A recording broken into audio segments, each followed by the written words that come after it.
Duke marrë përgjegjësitë që vërtet në takoj, në një vendim të prerë kam vendosur t'jap dorëheqjen nga të gjitha funksionet e mia në forumet e Partisë Demokratike.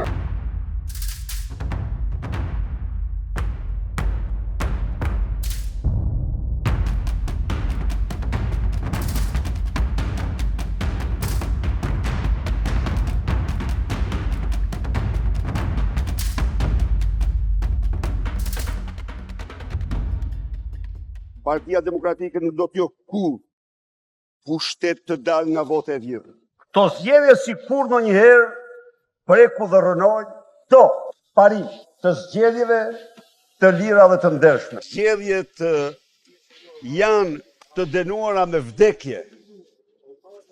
Janë të dënuara me vdekje, nuk ishin zgjedhje ato, ishte një fars.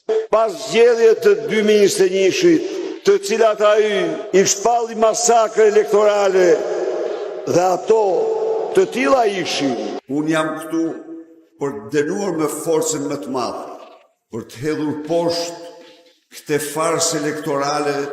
Raporti për farsën elektorale është i përfunduar. Nuk mund të njohim ne ku rezultatin e zgjedhjeve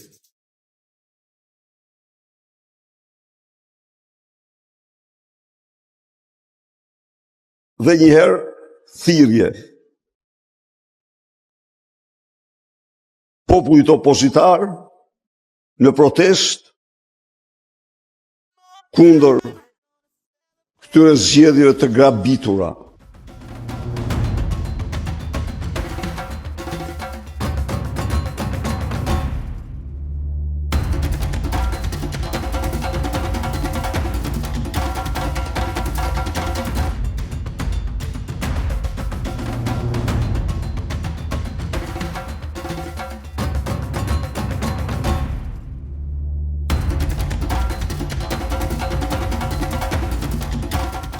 Zoti Berisha, në momentin kur ju humbisni zgjedhjet lokale, shkonin në votbesim. Në momentin që humbisni zgjedhjet e përgjithshme që do jenë 2025 dhe marrin parasysh që ju mund të jeni kandidati për kryeministër, nëse ndodh e njëjta situatë si në zgjedhjet 2023 dhe ju do dilni me deklaratë që nuk i njoh këto zgjedhje, janë shitur, janë bler, ju do të jepni dorëheqjen apo do të qëndroni përsëri me argumentin se ato zgjedhje janë? Jo, unë do zbatoj statutin. Statuti nuk ka komente. Pra edhe nëse ju do keni pretendime do jepni dorëheqje. Statuti nuk ka komente.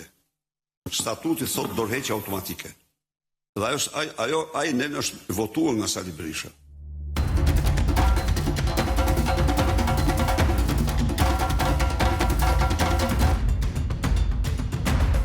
Çfarë do që të bëj? Çfarë do që të bëj? Ajo, në vlerësimin tim dhe opozita, çfarë do që të bëj? Opozita është terror. Çfarë do që të bëj? Po nuk largoj Edi Rama. Zgjedhje të lira nuk do ketë. Zgjedhje të lira nuk do ketë. Nuk është kjo tezë e re, siç e dini, unë me këtë tezë kam hyrë në këto zgjedhje. Unë me këtë tezë kam hyrë në këto zgjedhje. Dhe jam shprehur se krahas procesit elektoral do ketë një kryengritje paqësore, një revoltë paqësore të votës të lirë. Do ketë një vizë paqësore me të gjitha mjetët e mosbindjes për votën e lirë. I realizojmë këto, i kemi bërë shërbimin të madh shqiptarëve. Përndryshe, ne mashtrojmë veten tonë dhe shoqërinë shqiptare.